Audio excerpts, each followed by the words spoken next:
my god. Okay. Somebody did something. That wasn't me. Scared the hell out of me. Wait.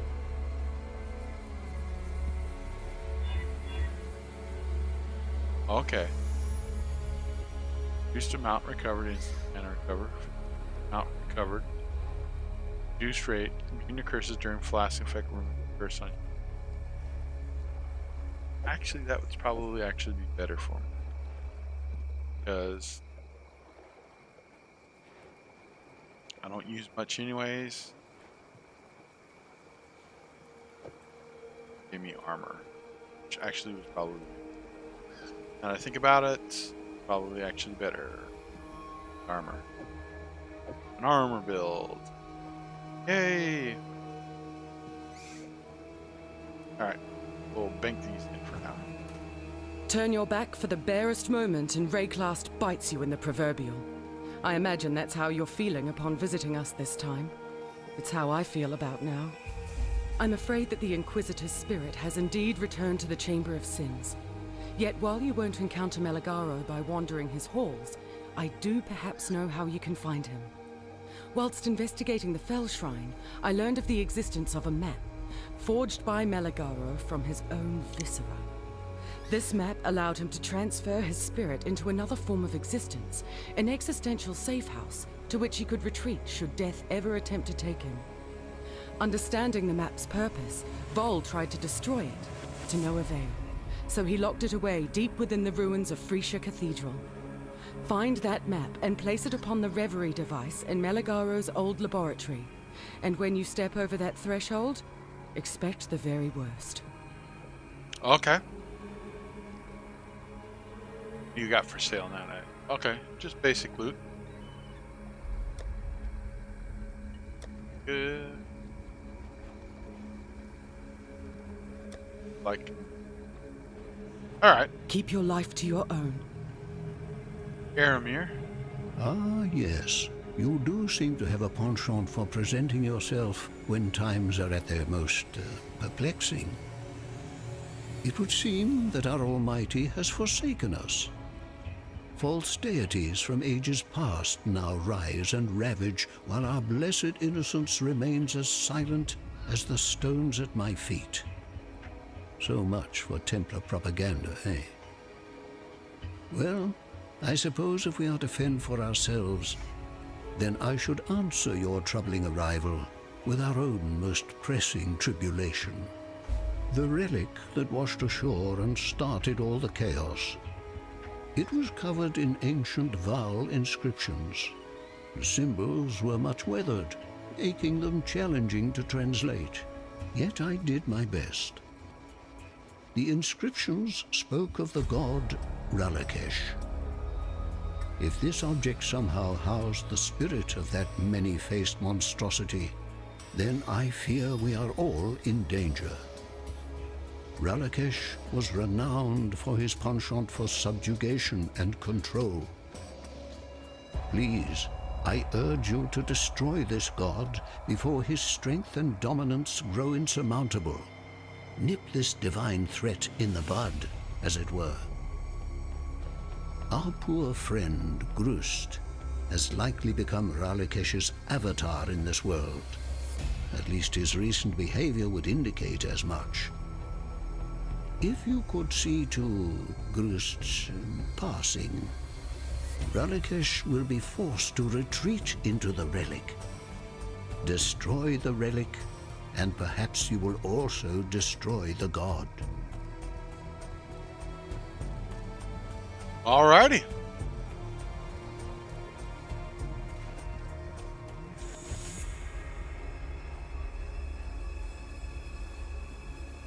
Alright, hold 1 second. I gotta kill somebody's reliquary. Sounds nice.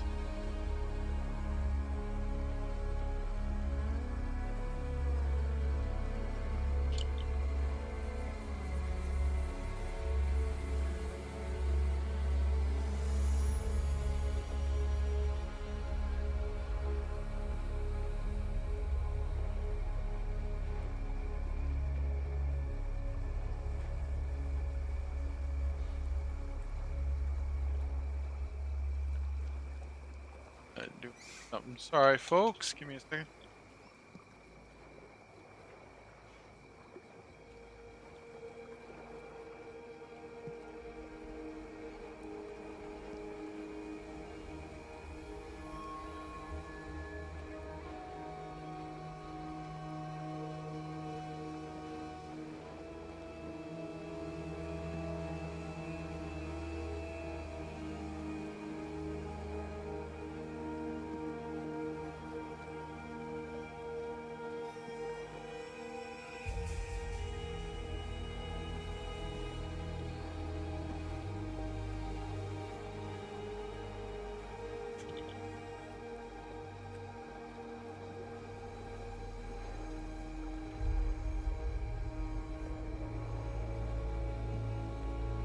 Oh, so much to do, so little time.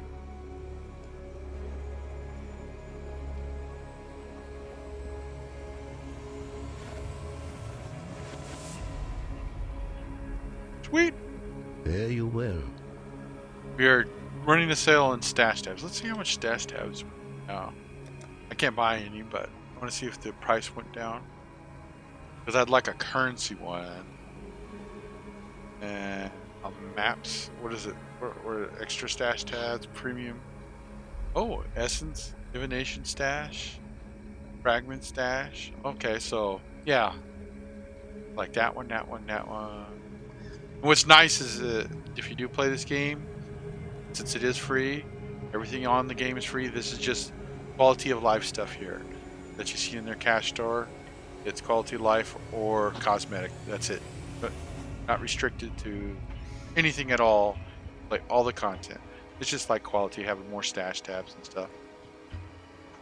So like, you know, having a currency and maps. And what's nice is it's locked to your account permanently. Because if you notice, I had a whole bunch of stash tabs because back in the day, that's what you just had. Stash tabs. You wind up with 3, but I purchased a whole bunch of others. So, you know, I got 16 total now. So it's cool. They didn't have the option for the currency and all that other stuff when I played years ago. But yeah, cool. Let's head on out. Do some people's quests. Where we're going? Oh, it's us. Okay. I don't want the bears eating me. I do this. Small break. What did I do? Alright. Gotta use my zombies. Make sure my zombies and stuff are all healed. There we go. Everybody's healed. So we're gonna call it a small break. We're gonna go to the bathroom real quick. Do some stretching. Everybody else should do the same. Get up, do that stretching stuff. Yeah. Feeling a little better. Come back with some extra energy. We'll be right back.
Alrighty, and we're back.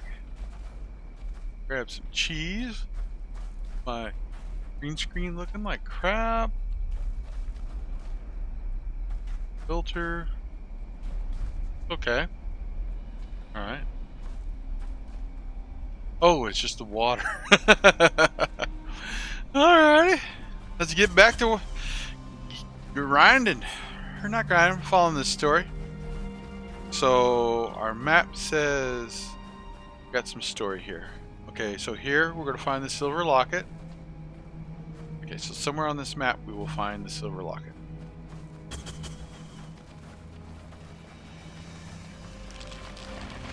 Good. Oh, damn. What level is the stuff on this map? Oh, it's 50. Okay, cool. Oh. There we go. Snuggles is out. Dying fast. Ooh. Okay. Never ooh. Find that ooh. Hey, Barchman, how you doing today, man? Good afternoon. I want to give a shout out to Mr. Barchman. He's an early morning streamer. I prefer killing over negotiating. And just got done playing Mutant Year Zero, an awesome game. And now he's got a little poll up that you can go to at on his Twitter account, so you can help him decide which game to play next.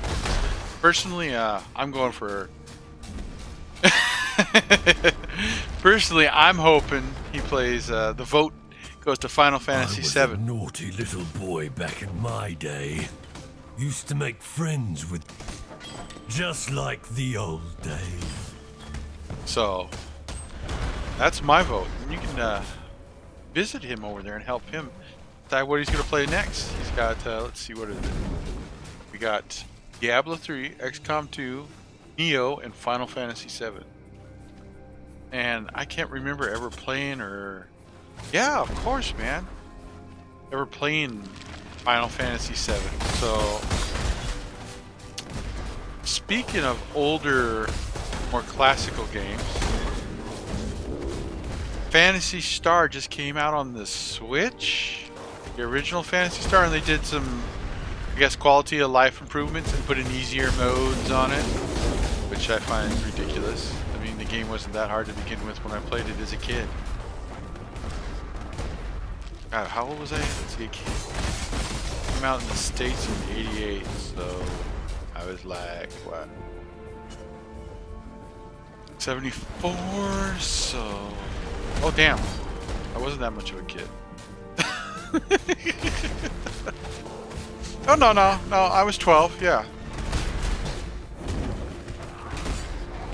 Yeah, I remember playing Phantasy Star 1 a lot. My dad actually played it more than I did. But I really liked Phantasy Star 2. That's the one I remember a lot. You know, a couple more years, get some extra memory. I can't remember. To be honest, my memory is like horrible. Every time I get a new job, it takes me like weeks to memorize all my coworkers' names and stuff like that. It's embarrassing as hell. You give me a task to do, I'm always thinking about that. But remember somebody's name?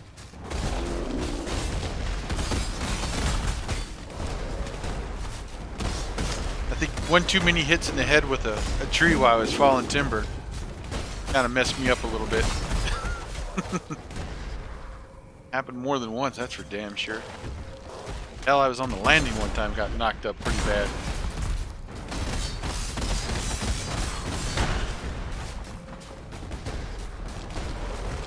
Yeah, we did a bunch of shopping this morning for the game. And we're Path of Exile here with new gear and equipment.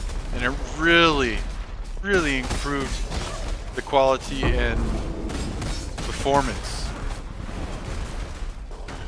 and whatnot.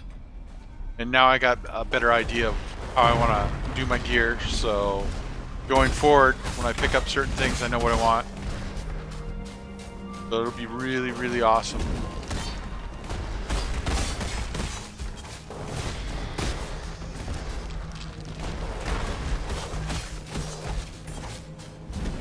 Yeah, I used to fall timber when I was, let's see, I used to go out with my dad all the time as a kid.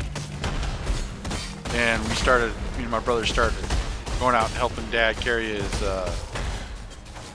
gas cans around out in the woods. And then anytime he needed parts from the car to help fix his chainsaw, we had to run back to the car and get them.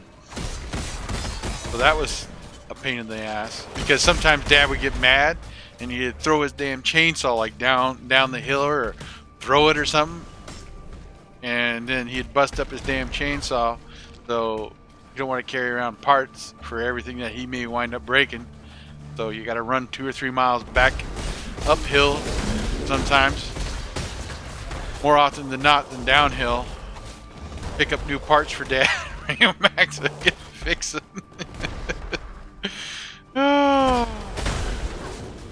Run back down the hill. It'd be bad.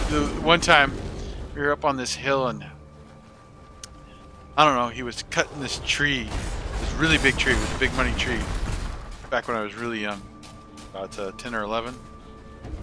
And this tree fell backwards and it messed up his bar. And then when the tree fell backwards, because it didn't go where he wanted it to, because some wind came up, so it fell backwards and it shattered it up. And in doing that, my dad lost a lot of money because he had literally worked on that tree to cut it down for an hour or two, just one tree.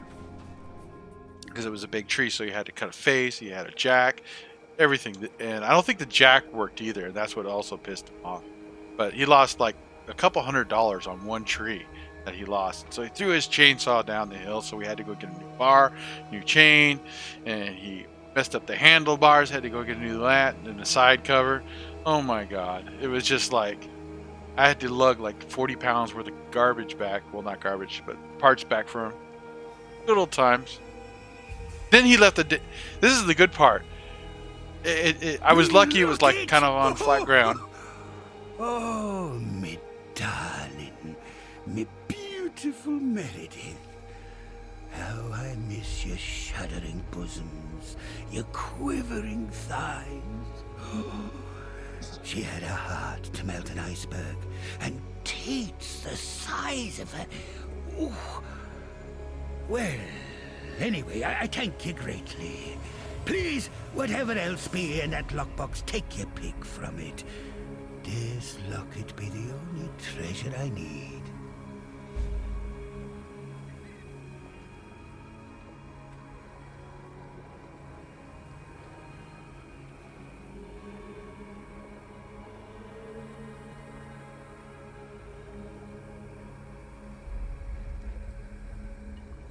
Fair winds and calm seas. As I was saying, so it was only like about half a mile back to the car, so we grabbed all that stuff, had to bring it back to him. And when I got back, he let the dang chainsaw down the hill, so I had to run my scrawny ass down the hill, pick up his chainsaw too, and while he was smoking a cigarette. I bring all that stuff, I just look at him like, really? You couldn't get off your ass and go down and pick that stuff up while I was running back to the truck. You waited until I come back and meet with you. Oh, good time.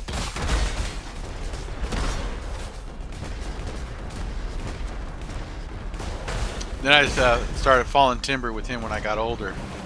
That was fun times. He's funny. He was funny. Cut my leg open with a chainsaw. So when he asked me when I was going to get back to work. The same day. Told me just duct tape it up and get to work. So that was fun. So that's what I did. Duct taped up my leg, went back to work.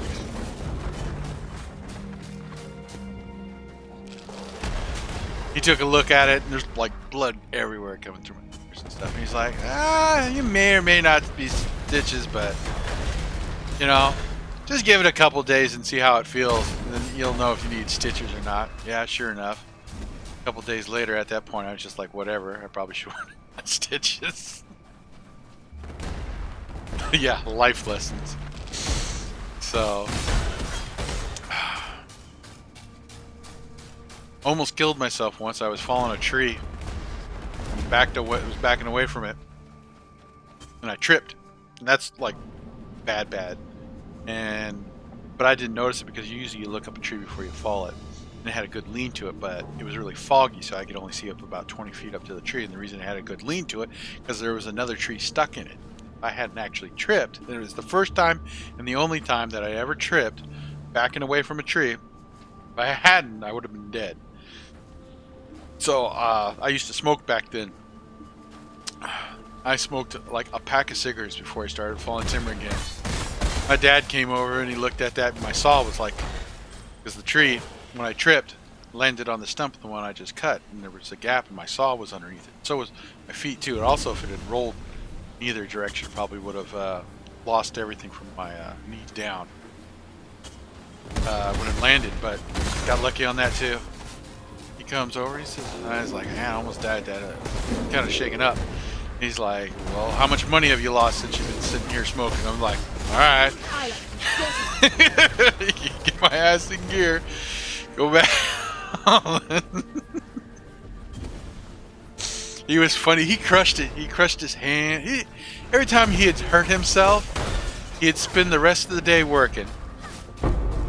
Then we'd go to the hospital afterwards. Then they'd tell him, well, if he had come in earlier, they maybe could have done more for him.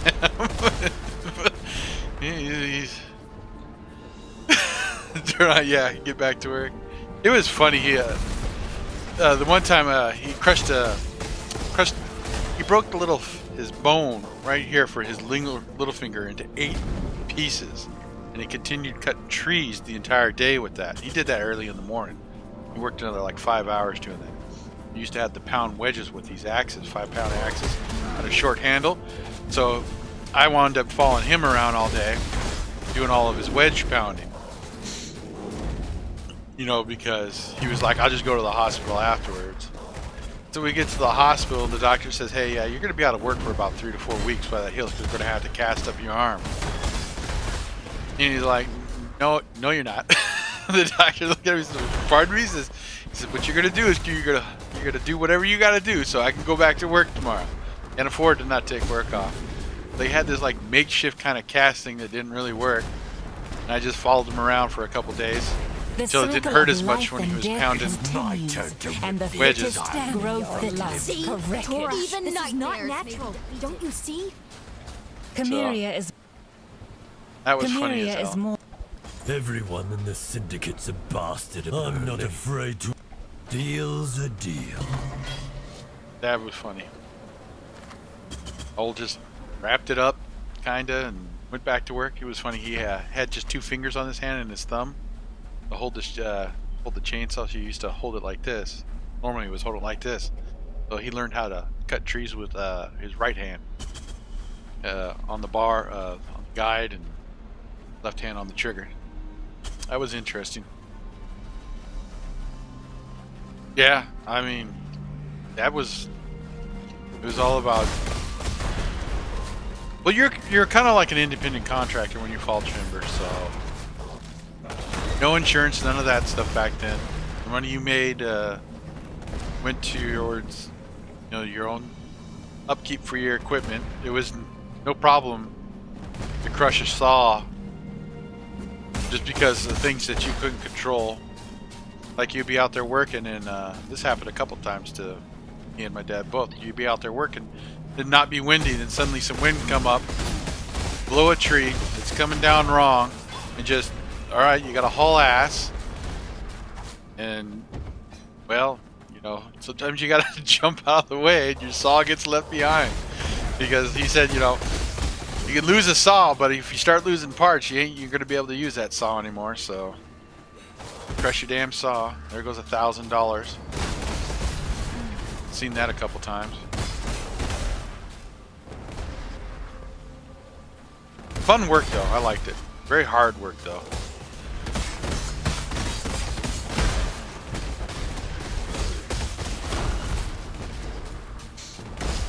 We were cutting timber in California at the time. I lived down there. That's woo. Okay, what did I get? That scared the living hell out of me. 15 increased cold damage with at least 40 dexterity and radius melee damage. dealt by Frostblade penetrates 50. Okay, so this is not for me. Cool, I could probably sell that. That was really awesome. We used to poach all the time and all sorts of stuff.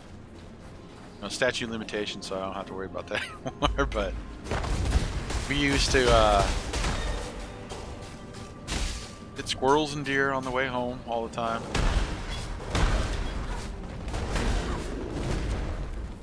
Very demanding job, so you only worked like 6 hours a day. We'd be, you'd get up, like, depending on how far your drive was, like 1 or 2 o'clock in the morning, because you had to be, you wanted to start working as soon as the sun came up.